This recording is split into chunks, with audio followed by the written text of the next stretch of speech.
امام ترمذی فی السنن والتفسیر عن رسول اللہ صلی اللہ علیہ وسلم میں ایک باب باندھا ہے فضل الدعاء عن عبادہ، یعنی دعا بھی عبادت ہے، دعا بھی عبادت ہے۔ اس حدیث کے راوی حضرت نعمان بن بشیر رضی اللہ تعالی عنہ ہیں، روایت کرتے ہیں کہ حضور صلی اللہ علیہ وسلم نے فرمایا دعا عین عبادت ہے۔ دعا یعنی ہم نماز پڑھتے ہیں، نماز عبادت ہے، نوافل ہو، فرائض ہو، سنن ہو، واجب ہو، یہ عبادت ہے۔ یہ کیا ہے؟ اسی طرح جس طرح یہ عبادت ہے، فرمایا الدعاء هو العبادہ، دعا بھی عبادت ہے، دعا بھی عبادت ہے۔ اور پھر آپ نے فرمایا کہ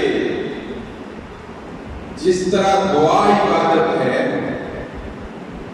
اس طرح دعا میں خشوع اور خضوع کی عبادت ہے۔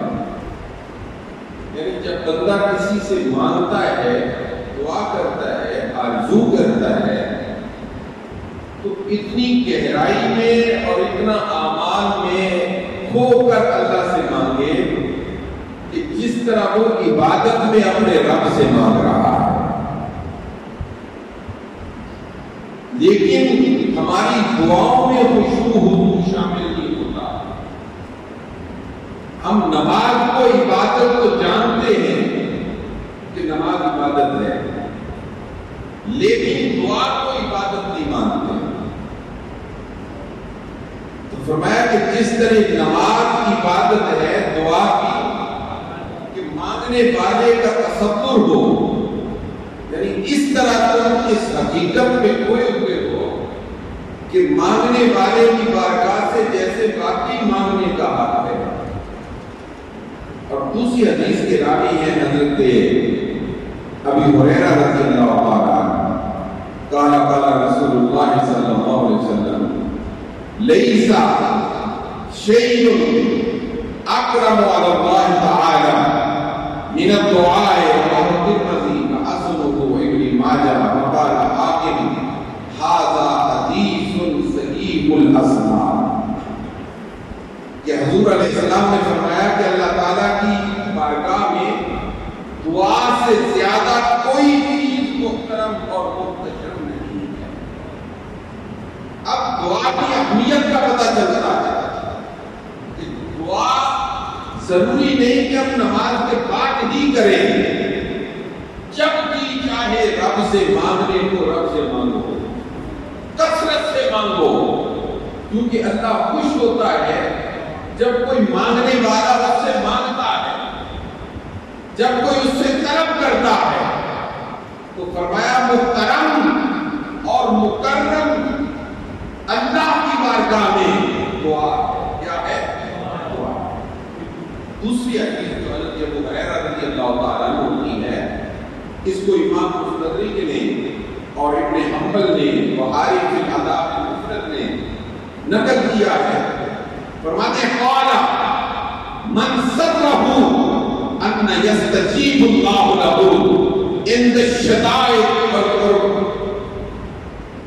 وکثیر الدعاء فی الرخاء رواه الترمذی وابو داؤد وابن ماجہ۔ حضور علیہ السلام نے فرمایا جسے پسند ہو کہ اللہ تعالی مشکلات اور تکلیف کے وقت اس کی دعا قبول کرے، یہ تو ہر انسان چاہتا ہے کہ جب میں تکلیف میں ہوں، مصیبت میں ہوں، بیمار ہوں، میں لاچار ہوں، تو جو میں رب سے مانگوں رب میری آرزو قبول کرے۔ تو میں جو یہ چاہتا ہے اس کی دعا قبول ہوگی، اس کی دعا جب یہ دل میں طرف ہو کہ میں مانگنے والے سے مانگ رہا ہوں، میں اس سے مانگ رہا ہوں جو عطا کرتا ہے، جو شفا دیتا ہے، رزق دیتا ہے، جو مالک ہے، جس کے قبضہ و تصرف میں ہر چیز ہے، تو پھر خشوع اور خود بخود پیدا ہوگا، خود بخود خشوع اور خود پیدا ہوگا کہ واقعی مانگنے والا مانگ رہا ہے اپنے رب سے۔ اور حضرت انس بن مالک کی روایت ہے، وہ فرماتے ہیں قال الدعاء مخ العبادہ، یعنی جتنی عبادتیں ہیں، ریاضتیں ہیں، مجاہدیں ہیں، ہر عبادت کا مقصد جوہر جو ہے وہ دعا ہے۔ وہ کیا ہے؟ دعا ہے، جس کو ہم اہمیت نہیں دیتے۔ ہم دعا کو ایک فالتو چیز سمجھتے ہیں، یعنی ہماری طرف، ہمارا انداز، ہمارا جھکنا، مانگنا طریقہ ہی وہ نہیں رہا کہ جس سے ہمیں مانگنا چاہیے، آرزو ہی وہ نہیں رہی۔ ہمارے ہاتھ تو ایسے ہوتے ہیں لیکن توجہ ایسی ہوتی ہے، ارے کس کے آگے ہاتھ پہ لایا ہے؟ اب ایک بندہ کسی کے سامنے، عام دنیا کی بات کرتا ہوں، کسی کے سامنے کھڑا ہو کر ایک بندہ اس سے پیسے مانگتا ہے، یار خدا کے لیے میری مدد کرو، میری مدد کرو، تو وہ تھپڑ مارے گا، پیسے نہیں دے گا، کہے گا میری آنکھوں میں آنکھیں ڈال کے بات کر، اگر تو سچا ہے۔ ہمارے استاد فرمایا کرتے تھے، جب کوئی بندہ بات سنائے تمہیں، کوئی بندہ تمہیں بولو نا بات سنائے، یہ بات حقیقت ہے، اس کے جھوٹا اور سچا ہونے کا اندازہ تم خود لگا سکتے ہو۔ کیسے؟ فرمایا جو سچا ہوگا وہ تمہاری آنکھوں میں آنکھیں ڈال کے بات کرے گا، اور جو جھوٹا ہوگا وہ کبھی ادھر دیکھے گا، کبھی وہ تمہاری آنکھوں میں آنکھیں نہیں ڈالے گا۔ یہ جھوٹا ہونے کی علامت ہے، مکار ہونے کی علامت ہے، کیونکہ سچا اور دانا تو صاف ہوتا ہے، وہ آنکھوں میں آنکھیں ڈال کے بات کرتا ہے۔ تو فرمایا کہ جب تم دعا کرو تو کم از کم جس سے مانگتے ہو اس کو اپنے پیش نظر تو مانو کہ وہ میری پکار سن رہا ہے، میری آرزو سن رہا ہے، وہ میری جستجو سن رہا ہے، اور جب تمہاری پکار یہ ہوگی تو اللہ تمہیں کبھی بھی خالی نہیں لوٹائے گا، کبھی خالی، یعنی دعا مانگتے ہوئے ہاتھ اتنا کھلا بھی نہیں ہونا چاہیے، جتنا ہاتھ جیسے بندہ ایک کشکول پھیلاتا ہے کسی کے آگے، یعنی رب سے مانگتے ہوئے شرم نہیں کرنی چاہیے۔ ہماری دعاؤں کی ناقبولیت کی وجہ بھی یہ ہے کہ ہم اللہ سے مانگ کے بھی شرم کرتے ہیں۔ وہ تو مالک ہے، حاکم ہے، وہ تو دینے پہ بیٹھا ہوا ہے۔ جب دعا مانگو تو اپنی آنکھیں یا تو بند رکھو یا آنکھیں سیدھے پر رکھو، اپنے حال پر نظر رکھو اور اس کے کرم پر نظر رکھو۔ میں عاجز ہوں، میں بھکاری ہوں، میں اندھا ہوں، میں ناکارہ ہوں، مولا تیری شان کریم ہے، تو عظیم ہے، قدرت والا ہے، حاکم ہے، تو عطا کرنے والا ہے، اور میں ناکارہ تجھ سے لینے والا ہوں۔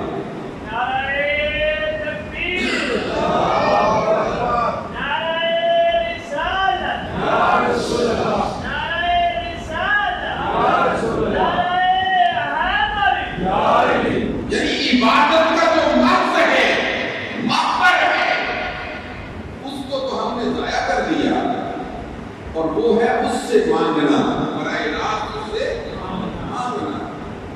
اور پھر اس کے بعد حضرت سلمان رضی اللہ تعالیٰ عنہ کی روایت ہے، اس کو امام تیمی نے، ابن حنبل نے، ابن شیبہ نے اور ابن رجب حنبلی نے، خطیب البغدادی نے نقل کیا ہے اپنی مصنف کے اندر۔ فرماتے ہیں لا يرد القضاء الا الدعاء ولا يزيد في الامر الا البر رواه الترمذی۔ حضور علیہ السلام نے فرمایا دعا کے علاوہ کوئی چیز تقدیر کو رد نہیں کر سکتی،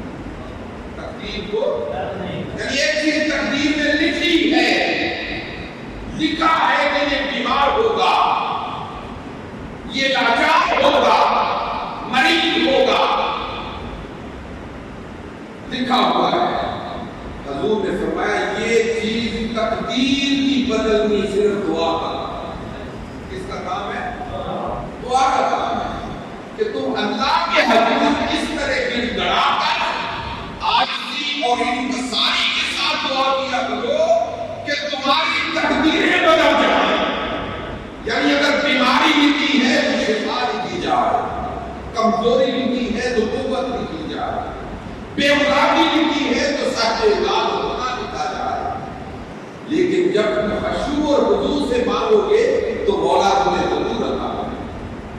اور حضور پاک علیہ السلام علیہ وسلم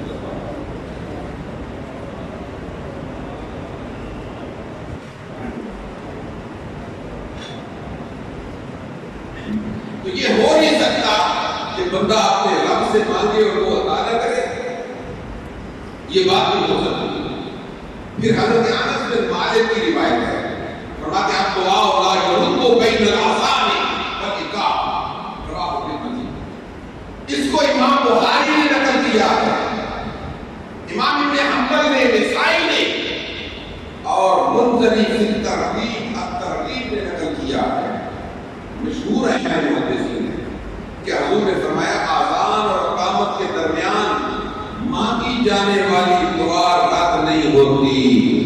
رد دو لفظ یاد رکھنا ہے, اذان اور اونچی بولو نا, اذان اور.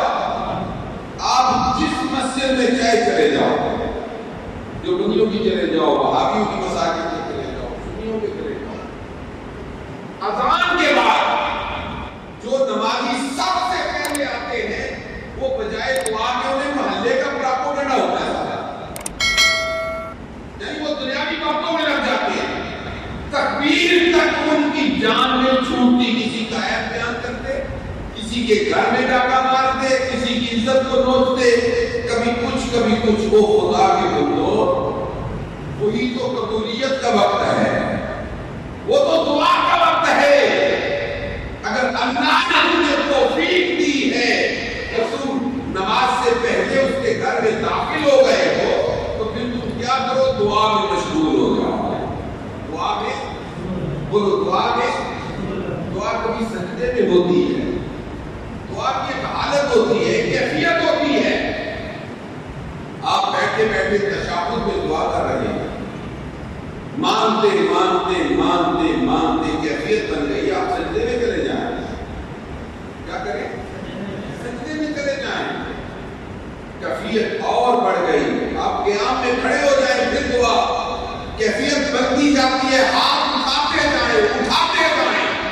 ارے دیکھیں, جب تک جسم پر لرزہ تاری نہ ہو, روح کانپنے نہ لگ پڑے, ہو نہیں سکتا کہ رب تمہارے ہاتھ خالی لوٹا.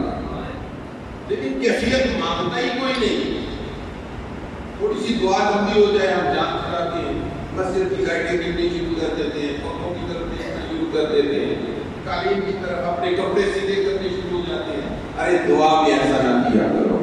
دعا میں عاجزی اور انکساری. ہم سب محکوم ہیں, وہ حاکم ہے. ہم ظالم ہیں, اپنے نفسوں پر ظلم کرتے ہیں, اپنے بھائیوں پر ظلم کرتے ہیں, مسلمانوں پر ظلم کرتے ہیں, اولاد پر ظلم کرتے ہیں.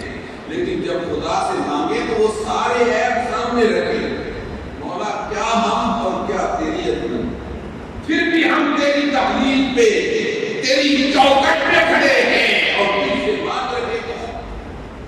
اب آپ دیکھیے, کیا ہم میں سے کسی کو کوئی اپنے گھر میں بغیر خوشی کے داخل ہونے دیتا ہے؟ کوئی دروازے میں بھی آ جائے تو ہوتا ہے یار کسی بہانے اس کو واپس لوٹاؤ, چلا جائے. لیکن قربان میں اس مالک حقیقی پر کہ اس نے پھر بھی ہمیں نہیں دیکھا, اپنے کرم سے ہمیں اپنے گھر میں بلا دیا. ہم اس کی چوکٹ پہ بیٹھے ہوئے مانگنے آئے تھے. کبھی قیام میں مانگیں گے, کبھی رکوع میں مانگیں گے, کبھی سجدے میں مانگیں گے, کبھی تشہد میں مانگیں گے. مولا ہم بیکاری ہیں, تو عطا کرنے والا. اور اگر کیفیت بن جائے تو دعا رد